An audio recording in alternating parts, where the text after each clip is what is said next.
에드바르트 뭉크를 얘기하면 자연스레 떠오르는 작품이 있죠. 세상에서 가장 유명한 작품 중 하나인 절규입니다. 뭉크 절규에 숨겨진 메시지가 있다는 사실 알고 계신가요? 절규는 총 5점이 있어요. 이처럼 뭉크는 같은 작품을 다른 소재를 활용해 여러 번 그린 경우가 많은데요. 뭉크는 본인의 작품을 특히나 소중히 생각한 화가였어요. 자화상을 유독 많이 남기기도 하고 비슷한 그림을 여러 점 그리거나 작품이 팔리면 똑같은 그림을 다시 그릴 때도 있었죠. 돈을 벌기 위해 다작을 한 건 아니에요. 왜냐하면 뭉크는 생전 성공한 화가였거든요. 독일 베를린으로부터 초청을 받아 전시회를 열었는데 별안간 전시장은 아수라장이 되었습니다. 전쟁의 승리로 인해 환희가 넘쳐나야 할 때 쾌패의 술로 절망의 분위기를 유도한다는 이유였죠. 심지어 뭉크의 전시 계속해도 되는가?를 다루는 회의까지 열렸어요. 뭉크는 어이가 없었죠. 하지만 덕분에 뭉크는 유명해졌습니다. 그것도 아주 많이. 이 시점에 뭉크는 더욱 본인의 내면을 표현하는 그림들을 그려나가요. 이때 탄생한 작품이 바로 절규예요.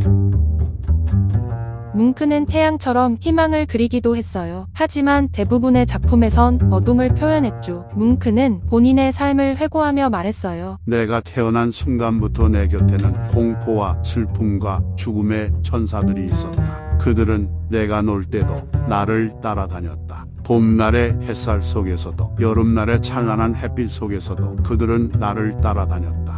5살에 어머니의 죽음을 겪고 아버지의 분노 속 가장 의지했던 큰 누나를 어린 나이에 떠나보냈으며 아버지가 사망하고 바로 아래 동생인 안드레아스마저 뱃속의 아기가 태어나기도 전에 폐렴으로 급작스레 사망했어요. 뭉크의 인생에는 죽음과 불안이 항상 함께했어요. 언젠가는 죽음이 본인에게도 찾아올 거란 불안이죠. 그런 뭉크의 심리가 가장 잘 나타난 그림이 불안, 절규, 절망이에요. 지금부터 그날 뭉크의 이야기를 들려드릴게요. 해질녘 친구 2명과 함께 길을 걷고 있었다. 갑자기 하늘이 핏빛으로 물들기 시작했다. 나는 공포에 질려 다리 난간으로 다가갔다. 친구들은 무심히 걸었지만 나는 그 자리에서 한 걸음도 움직일 수 없었다. 그 순간 자연을 관통하는 무한하고 강력한 비명이 들려왔다.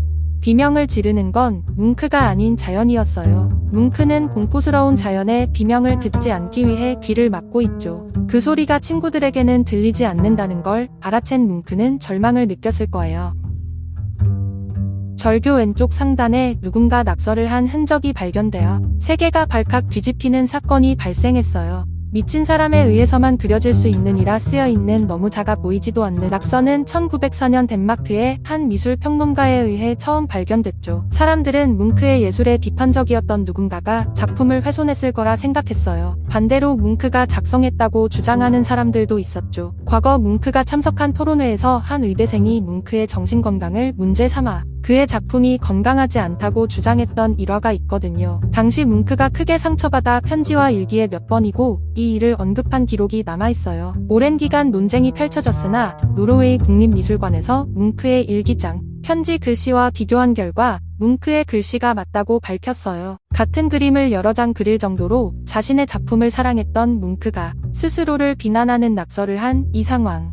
당시 뭉크는 어떤 심정이었을까요? 평생을 죽음의 공포 속에서 살았지만 아이러니하게도 뭉크는 80살까지 살았어요. 그 이유는 심리적 불안을 그림으로 표출할 수 있었기 때문이 아닐까요? 뭉크를 통해 우리는 한 사람의 인생과 생각 그리고 불안과 슬픔을 느낄 수 있었어요. 오늘 뭉크의 이야기를 들은 여러분은 어떤 감정이 드시나요?